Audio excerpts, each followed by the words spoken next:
রুদ্ধশ্বাস জয়ে বিশ্বকাপের round of 32-তে Germany. বদলি হিসেবে নামা ডেনিস উনধাভের জোড়া গোলে এক যুগ পর উঠল নকআউটে। আইভরি কোস্টকে হারালো 2-1 ব্যবধানে। সুইডেনকে বিধ্বস্ত করল নেদারল্যান্ডস, তিউনিশিয়াকে বিদায় করল জাপান।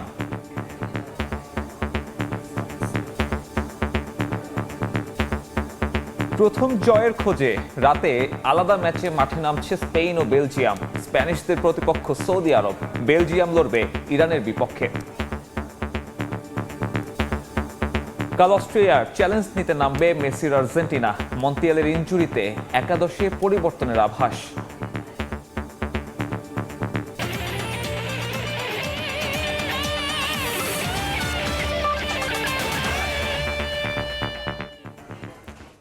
বিশ্বের নানা প্রান্তের খেলাধুলার খবর জানিয়ে দেব আমি সাব্বির মিথুন। অবশেষে বিশ্বকাপের প্রথম রাউন্ডের বাধা পেরোলো জার্মানি। ডেনিস উনধাভের জোড়া গোলে 2 বিশ্বকাপ পর দ্বিতীয় পর্বে উঠল ডি ম্যানশাফটরা। আইভরি কোস্টের বিপক্ষে 68 মিনিট পর্যন্ত পিছিয়ে থেকেও জয় পেয়েছে 2-1 ব্যবধানে। এই গ্রুপে 6 পয়েন্ট নিয়ে শীর্ষে অবস্থান তাদের। টরন্টো থেকে বিস্তারিত রাশিদ লিমনের রিপোর্টে। গেল 2 আসরের মতো আরও একটা আক্ষেপের রাত হতে পারত জার্মানদের। তবে কোচ নাগেলসম্যানের বিচক্ষণ পরিবর্তন আর ড্যানিস উনধাভের শেষ মুহূর্তের ম্যাজিকে স্বস্তির হাসি হাসে ডি ম্যানশাফটরা। কাটল দীর্ঘ 1 যুগের আক্ষেপ।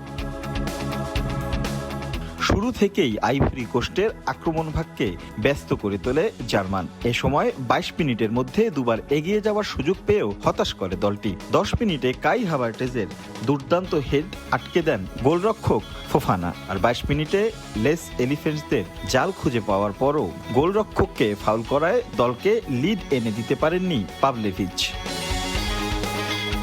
এরপর হাইড্রেশন বিরতি থেকে ফিরেই লিড নেয় আইভরি কোস্ট। 30 মিনিটে ডি বক্সের জটলা থেকে ফিরতি বল পেয়েই চলতি আসরে নিজের প্রথম গোল করেন ফ্র্যাঙ্ক ক্যাসি। আনন্দে ফেটে পড়ে আইভরি কোস্ট শিবির। গোল শোধে মরিয়া হয়ে ওঠা ডি ম্যানশাফটরা প্রতিপক্ষের জাল খুঁজে পান 39 মিনিটে। তবে পাস দেওয়ার আগে মুশিয়ালার ফাউলে বৃথা যায় হাভার্টেজের উল্লাস। তাতে আক্ষেপ নিয়ে পিছিয়ে থেকেই বিরতিতে 4 বারের চ্যাম্পিয়নরা। দ্বিতীয়ার্ধে সমতায় ফিরতে একাধিকবার চেষ্টা চালিয়েও হতাশ জার্মান কোচ। তাতেই 60 মিনিটে পুরো মিডফিল্ড পরিবর্তন করে ফরমেশন বদলান নাগেলসম্যান। আর 8 মিনিট পরেই ডি ম্যানশাফটের সফলতা এনে দেন 2 বদলি ফুটবলার।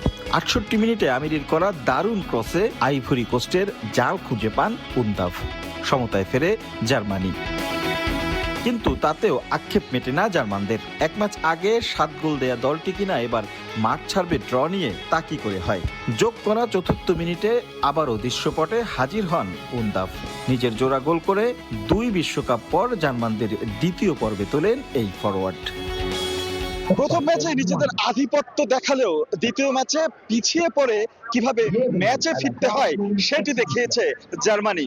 আর তাই তো সমর্থকরা বলছেন এবার বিশ্বকাপের অন্যতম দাবিদার এই দলটি। রাশিদ লিমন, সময় সংবাদ, টরন্টো, কানাডা। এদিকে জার্মানির দারুণ জয়ে উচ্ছ্বসিত টরন্টোতে খেলা দেখতে আসা দর্শক সমর্থকরা। চাপের মধ্যে উনধাভের পারফরমেন্সে মুগ্ধ সবাই। 2 বিশ্বকাপ পর নকআউটের টিকিট পাওয়াতে স্বস্তি ছিল জার্মানদের চোখে মুখে।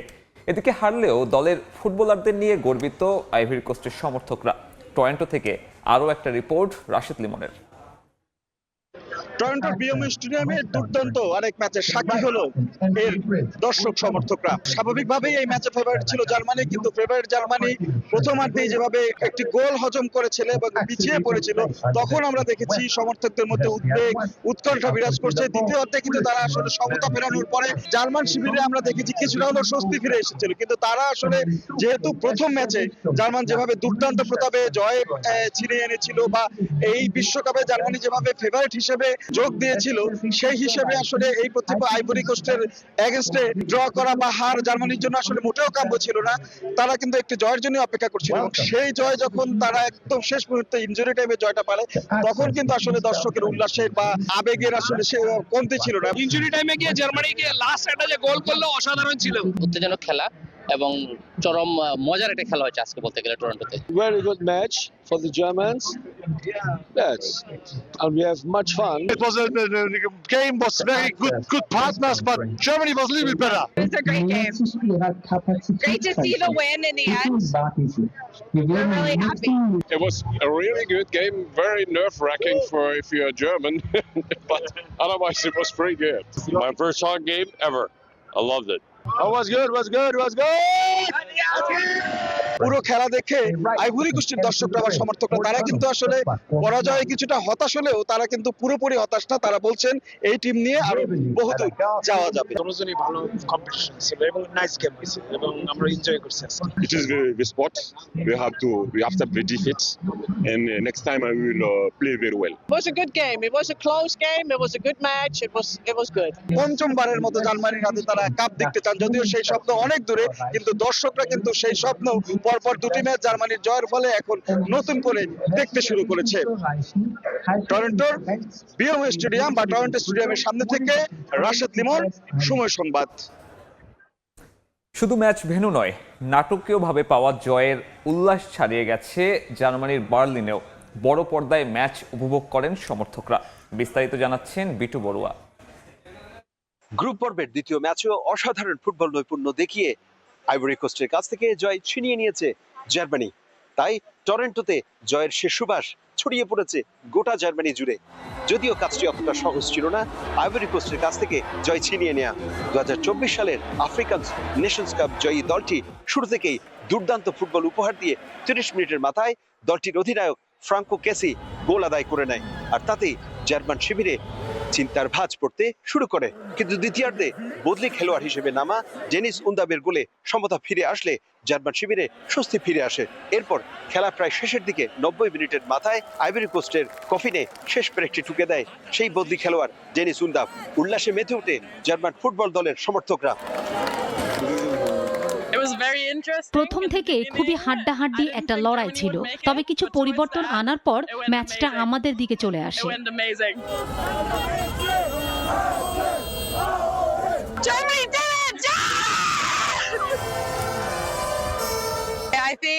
এটা খুবই ইন্টারেস্টিং ম্যাচ ছিল।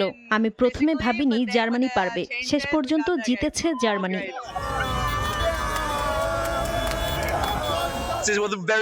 10 ঘন্টা আগে থেকে আমরা বসে স্টেডিয়ামে ম্যাচটির অপেক্ষায় ছিলাম। কঠিন একটা ম্যাচ ছিল, আমরা আশা ছাড়িনি, শেষ পর্যন্ত জিতে ফিরেছি।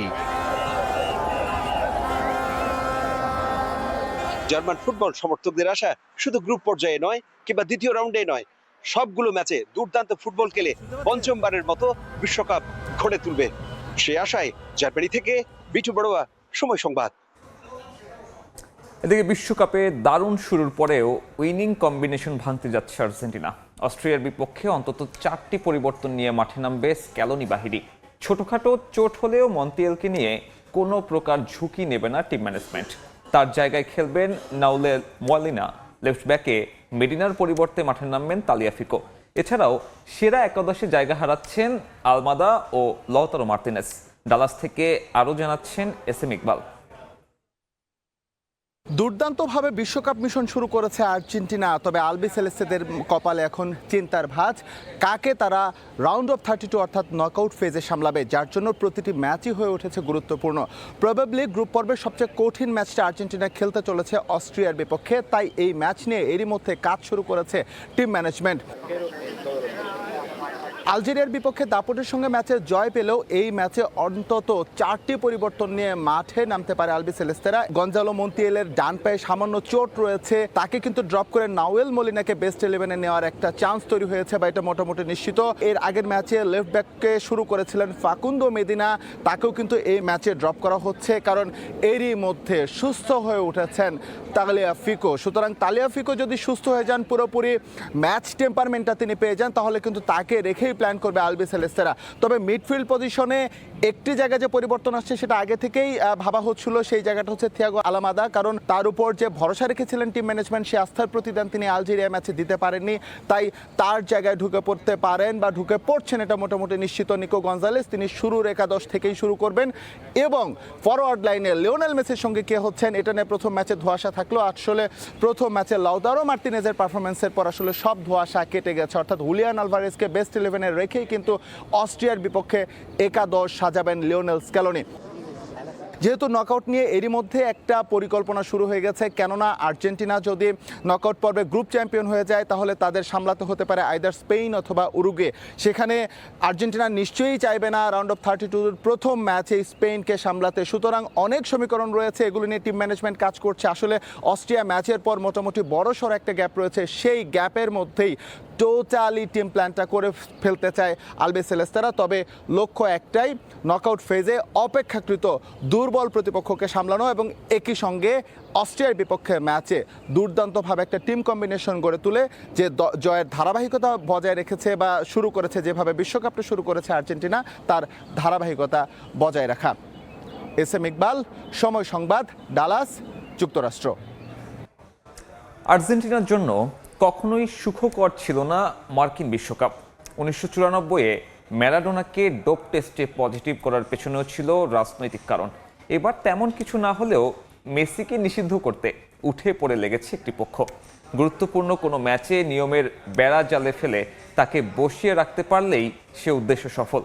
লিওনেল মেসিকে কেন্দ্র করে সাম্প্রতিক সময়ে ঘটে যাওয়া ঘটনাগুলো কিসের ইঙ্গিত দিচ্ছে, যুক্তরাষ্ট্র থেকে সে বিশ্লেষণ করেছেন এস এম ইকবাল। বিশ্বকাপ জেতার মতো টপ ফেভারিট হয়েও আর্জেন্টিনাকে 1994 বিশ্বকাপে বিদায় নিতে হয়েছিল দ্বিতীয় পর্ব থেকেই। ডোপ টেস্টে পজিটিভ হয়ে নিষিদ্ধ হন দিয়াগো ম্যারাডোনা, যার নেতিবাচক প্রভাব পড়ে গোটা দলের উপর, যার ফলে মানসিকভাবে ভেঙে পড়ে দ্বিতীয় পর্বেই আর্জেন্টিনা বিদায় নেয় বিশ্বকাপ থেকে। আসলে মার্কিন বিশ্বকাপ আর্জেন্টাইনদের জন্য কখনোই সুখকর ছিল না। দিয়াগো ম্যারাডোনাকে ডোপ টেস্টে পজিটিভ করানো হয় এবং যার ফলশ্রুতিতে আর্জেন্টিনা বিশ্বকাপ থেকে বিদায় নেন। এবং দিয়াগো ম্যারাডোনা পজিটিভ হয়েও কিন্তু একই কথা বলেছিলেন যে তিনি কোনো ডোপ নেননি। আমেরিকায় প্রবেশের পর তাকে এক ধরনের এনার্জি ড্রিঙ্ক খাওয়ানো হয়েছিল, যে ড্রিঙ্কে ওই নিষিদ্ধ ড্রাগের অস্তিত্ব পাওয়া যায় পরবর্তীতে। 1994 সালে একটা বিতর্কের মধ্য দিয়ে ম্যারাডোনাকে বিশ্বকাপ থেকে বাদ দেওয়া হয়েছিল। একই বিতর্ক না হলেও একটা বিতর্ক তৈরি করার চেষ্টা করা হচ্ছে লিওনেল মেসিকে কেন্দ্র করে, যাতে লিওনেল মেসিকে বিশ্বকাপ বা আর্জেন্টিনা দল থেকে ছিটকে দেওয়া যায়, 1 অথবা 2 ম্যাচের জন্য বসিয়ে রাখা যায়। গুরুত্বপূর্ণ কোনো একটা ম্যাচে একটা ফাউলকে কেন্দ্র করে রীতিমতো তুলকালাম কাণ্ড বাঁধিয়ে ফেলা হয়েছে, যদিও অনফিল্ড রেফারি বা VAR প্রযুক্তি কোনোটিতেই কিন্তু লিওনেল মেসির সেরকম দোষ খুঁজে পাওয়া যায়নি যেটা সরাসরি লিওনেল মেসিকে রেড কার্ড দেখাতে হবে বা লিওনেল মেসিকে নিষিদ্ধ করতে হবে। রেফারিরা লিওনেল মেসির যে ভুলগুলো সেগুলো উপেক্ষা করেন, কেননা তিনি ফিফার আশীর্বাদ পুষ্ট।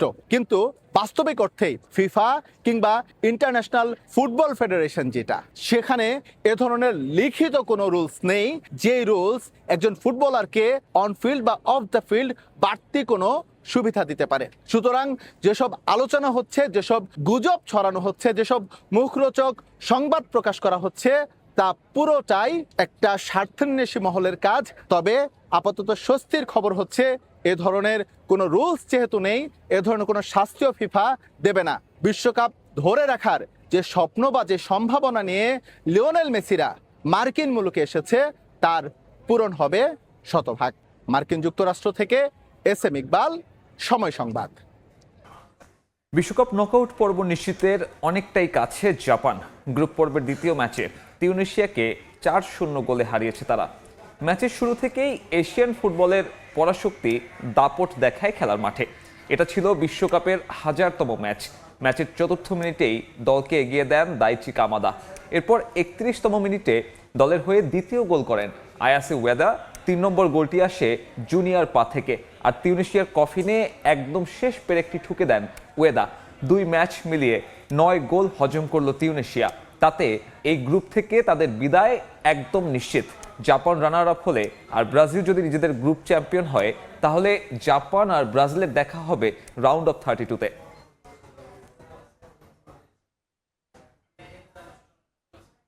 এর আগে বিশ্বকাপের গ্রুপ পর্বের হাই ভোল্টেজ ম্যাচে সুইডেনকে উড়িয়ে দিল নেদারল্যান্ডস। টেক্সাসের হিউস্টন স্টেডিয়ামে ডাচদের আক্রমণাত্মক ফুটবলের সামনে পাত্তাই পায়নি সুইডিশরা। ব্রায়ান ব্রবি এবং কডি গেকপোর জোড়া গোলে 5-1 ব্যবধানের বিশাল জয় নিয়ে মাঠ ছাড়ে ডাচ ডায়নামরা। এর নাম নিয়তি। দুদিন আগে যা প্রতিপক্ষের সঙ্গে ঘটেছিল আজ তা ঘুরে এসে পড়ল নিজেদের উপর। হতভাগ্য সুইডেন প্রথম ম্যাচে 5-1 গোলে জয় পাওয়ার পরও গ্রুপ পর্ব থেকেই ছিটকে যাওয়ার শঙ্কায় সুইডিশরা, কারণ একই ব্যবধানে হারতে হয়েছে নেদারল্যান্ডসের বিপক্ষে। টেক্সাসের হিউস্টন স্টেডিয়ামে আসছিল ডাচ ফুটবলের রাজকীয় প্রদর্শনী। ফিফা বিশ্বকাপের গ্রুপ এফ এর ম্যাচের শুরু থেকে শেষ পর্যন্ত পুরো মাঠ নিজেদের নিয়ন্ত্রণে রাখে রোনাল্ড কোমেনের শিষ্যরা। ম্যাচের বাঁশি বাজার পর থিত হওয়ার আগেই সুইডেন শিবিরে প্রথম আঘাত হানেন ব্রায়ান ব্রবি। মাত্র 5 মিনিটের মাথায় দুর্দান্ত এক ফিনিশিংয়ে দলকে 1-0 ব্যবধানে এগিয়ে নেন এই ফরওয়ার্ড। প্রথম গোলের ধাক্কা সামলে ওঠার আগেই 17 মিনিটে আবারও ডাচদের উল্লাস। এবারও নায়ক সেই ব্রবি। ব্যক্তিগত এবং দলীয় দ্বিতীয় গোল করে ম্যাচ পুরোপুরি নেদারল্যান্ডসের নিয়ন্ত্রণে নিয়ে আসেন তিনি। 2-0 গোলে এগিয়ে থেকে প্রথমার্ধ শেষ করে ডাচরা। দ্বিতীয়ার্ধের শুরুটা ছিল আরও বিধ্বংসী। 47 মিনিটে কডি গ্যাকপো দেখালেন কেন তাকে বর্তমান বিশ্বের সেরা উইঙ্গার বলা হয়। বক্সের বাইরে থেকে তার নিখুঁত শট সুইডিশ গোলরক্ষককে পরাস্ত করে জালে জড়ায়। এর ঠিক 7 মিনিট পর 54 মিনিটে আবারও গ্যাকপো ম্যাজিক, ব্যক্তিগত দ্বিতীয় গোল করে ব্যবধান 4-0-তে নিয়ে যান তিনি।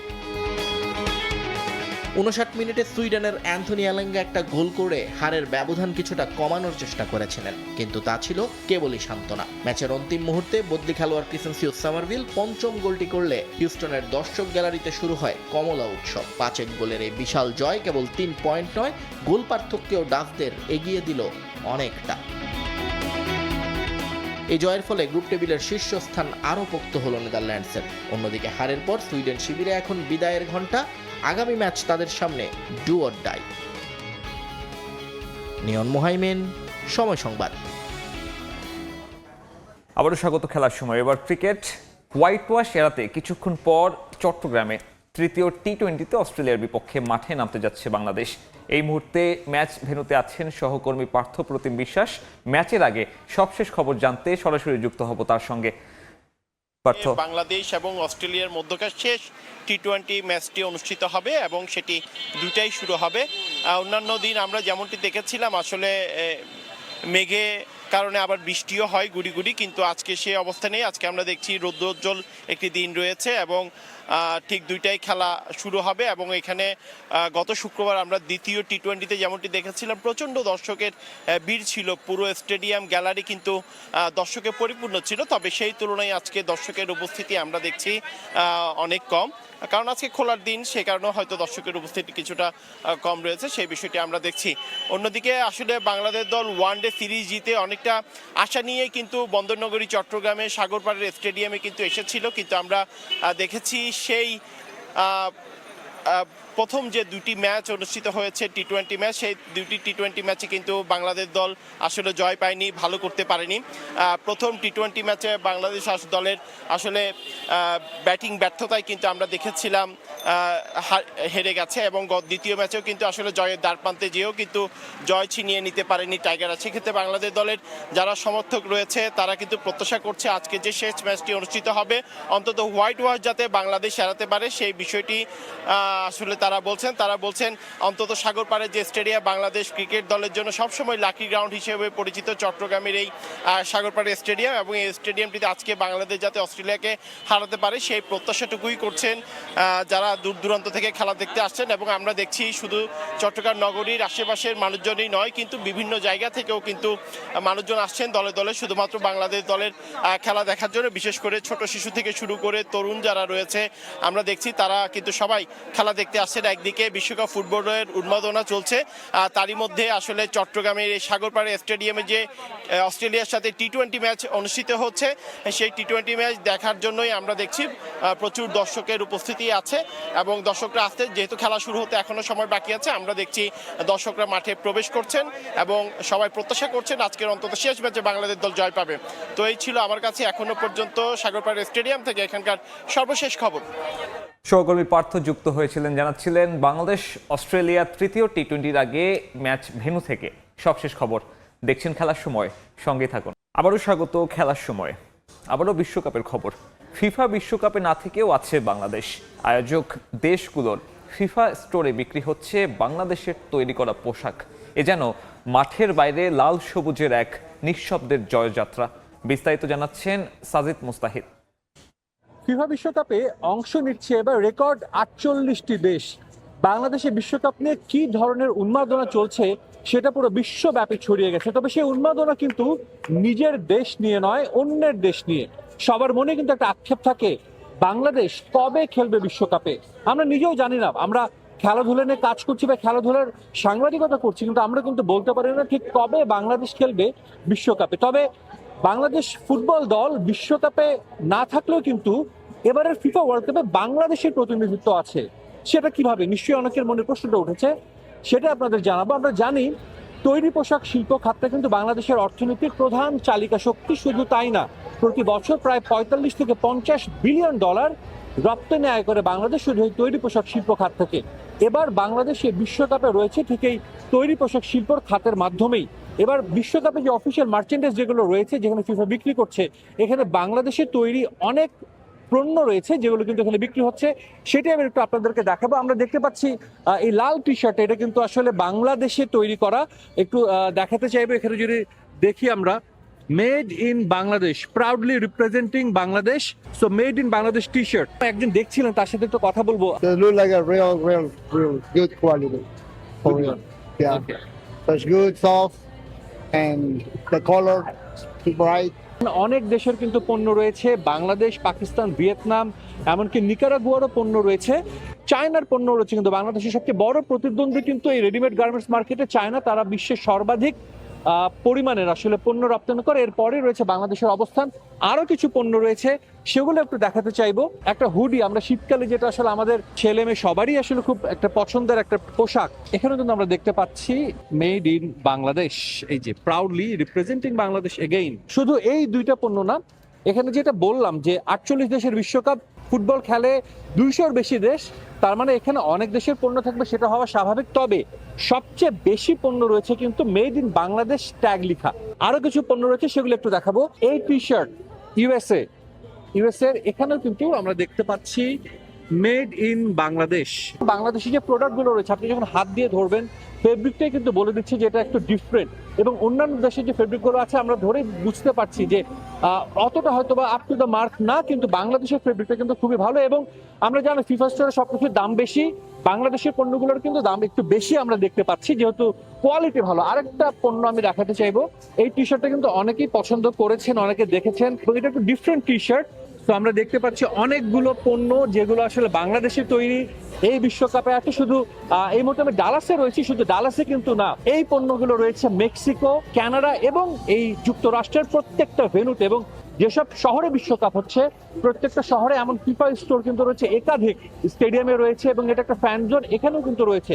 তো একটা কথা আমরা বলতেই পারি যে বাংলাদেশ হয়তোবা বিশ্বকাপে নেই, কোনো একদিন হয়তোবা খেলবে। বাংলাদেশের কোটি কোটি মানুষ হয়তোবা লাল সবুজ সেই জার্সির জন্য গলা ফাটাবে, চিৎকার করবে। তবে তারপর আমরা বলতে পারি সেই অপেক্ষা তো আমাদের থাকবেই। তার আগ পর্যন্ত কিন্তু আমরা বলতে পারি যে এভাবে হলেও বাংলাদেশ রয়েছে এবারের বিশ্বকাপে। ডালাস থেকে সাজিদ মুস্তাহিদ, সময় সংবাদ, যুক্তরাষ্ট্র। টাকার অভাবে কিনতে পারেনি পতাকা, তাই ছেঁড়া পলিথিন নিজেই সুতো দিয়ে সেলাই করে আর্জেন্টিনার পতাকা তৈরি করেছে ঝিনাইদহের ছোট্ট শিশু আবির। রামিম খানের ছবিতে লোটাস রহমানের সোহাগের রিপোর্ট। বাঁশের মাথায় ঝুলছে আর্জেন্টিনার পতাকার আদলে তৈরি আকাশি, নীল ও সাদা রঙের পলিথিন। পরিত্যক্ত পলিথিন নিজ হাতে সুতো দিয়ে সেলাই করে আর্জেন্টিনার এই পতাকা বানিয়েছেন 6ষ্ঠ শ্রেণীর শিক্ষার্থী আবির।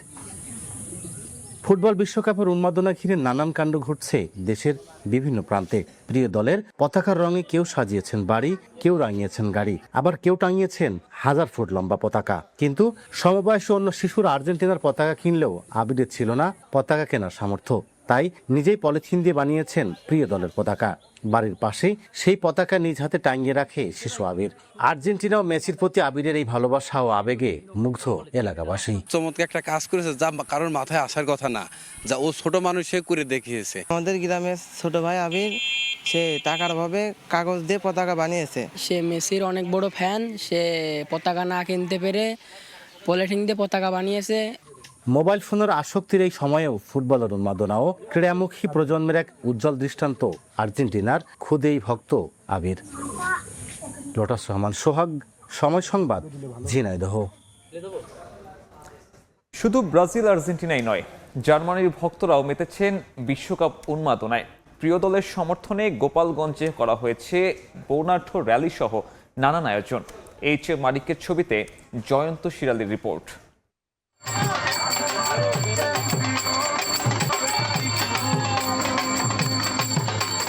ফুটবল বিশ্বকাপ বাঙালি সংস্কৃতিতে যোগ করেছে অন্যরকম এক পালক। এবার প্রিয় দল জার্মানির প্রতি ভালোবাসা প্রকাশে গোপালগঞ্জে দেখা গেল ফুটবল ও লোকজ সংস্কৃতির এক দারুণ মেলবন্ধন।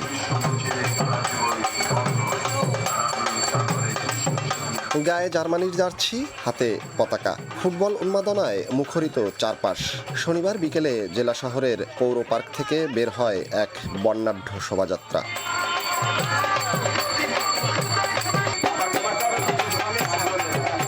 ভিনদেশি ফুটবলের জোয়ারে এবার যুক্ত হয়েছে দেশি বাউল গান। পৌর পার্কে বসে মরমী সাধক, লালন শাহ সহ বিভিন্ন ঘরানার লোকগানের আসর। এমন আয়োজনে খুশি সকলেই। সবাইকে নিয়ে উনি যে আনন্দ ফুর্তি করলো, আমি মুগ্ধ হয়ে গেছি। ফুটবলের টানে আর শেকড়ের গানে সুরের মূর্ছনায় মাতেন দেশের শীর্ষস্থানীয় শিল্প গ্রুপ সোয়ান গ্রুপের কর্ণধার খবির উদ্দিন। ফুটবলের জয় হোক, জার্মানির জয় হোক, আমাদের সবার জয় হোক। ফুটবল বিশ্বকাপকে ঘিরে সড়কে টাঙানো হয়েছে জার্মানির 140টি পতাকা। জয়ন্ত শিরালি, সময় সংবাদ, গোপালগঞ্জ। খেলার সময়ের শীর্ষ সংবাদগুলো জানিয়ে দিচ্ছে আরেকবার।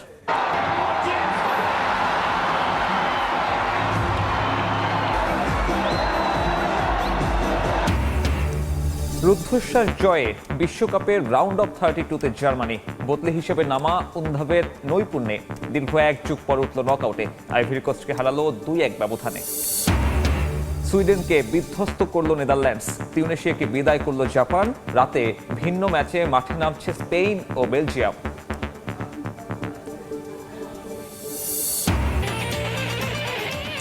এই ছিল খেলার সময়ের এখনকার আয়োজন। দর্শক, ফুটবল বিশ্বকাপের মহাযজ্ঞ সরাসরি সম্প্রচার করছে সময় টেলিভিশন। দেখতে চোখ রাখুন সময়ের পর্দায়। এরপর দুপুরের সময় নিয়ে সঙ্গে থাকবেন সহকর্মী জিনাতারা জশোয়া। মিথুন, আপনাকে ধন্যবাদ। দুপুরের সময় নিয়ে আসছি কিছুক্ষণ পর, সঙ্গেই থাকুন সময়ের।